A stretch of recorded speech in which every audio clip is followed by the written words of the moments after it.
महामंडलेश्वर राजगुरु स्वामी संतोषानंद सरस्वती ने 5 राज्यों में से 3 राज्यों में कांग्रेस की सरकार बनने का दावा किया था, लेकिन जब कुल नतीजे आए तो उनका पर्चा झूठा निकला है। वहीं IBC 24 से बातचीत में महामंडलेश्वर राजगुरु स्वामी संतोषानंद सरस्वती ने अपने दावे को लेकर गोलमोल जवाब देते हुए कहा कि लाडली बहना से मध्य प्रदेश और छत्तीसगढ़ और राजस्थान में सनातन का विरोध करने पर कांग्रेस को हार मिली है। महामंडलेश्वर स्वामी संतोष गुरु जी महाराज जी हैं और जब चुनाव के नतीजे नहीं आए थे तब उन्होंने भविष्यवाणी करी थी कि देश के जो 3 राज्य हैं वहां पर कांग्रेस की सरकार आने वाली है।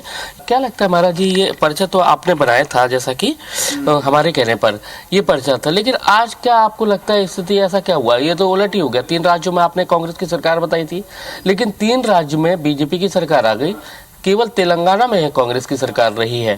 तो क्या लगता है आखिर ऐसा क्या हो गया? कांग्रेस की स्थितियों का विशेष वो आया था और राजस्थान का तो हमने संभावना भी पहले कह दी थी।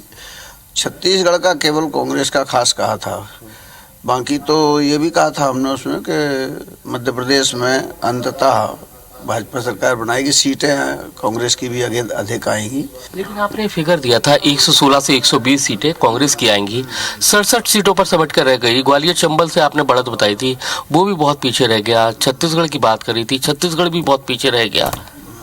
मैं कह तो रहा हूँ कि उसमें क्या हुआ है कि समष्टि माने जो सामूहिक अंतर रहता है तो उसमें अंतर आ जाता है। आखिर कैसी कौन सी ऐसी बात थी या जिसका फायदा बीजेपी को मिला? कई स्वार्थ परायणता के जो घोषणाएं हुई हैं या पैसा माता बहनों को लाडली बहनों को मिला है, जो है पैसा ही डाल दिया गया है खाते में, तो मनोवृत्तियां बदल जाती हैं एकदम, इसलिए इस प्रकार के परिवर्तन आ जाते हैं। तो आप देख सकते हैं महामंडलेश्वर राजगुरु स्वामी संतोषानंद महाराज हैं और जैसा कि उन्होंने कहा है कि बीजेपी को जो फायदा मिला है लाडली बहना का मिला है, साथ ही जो सनातन को लेकर जो बात करते थे उसको लेकर आगे चलते थे, कहीं ना कहीं उसका फायदा मिला है, उसके चलते उनकी सरकार बनी है।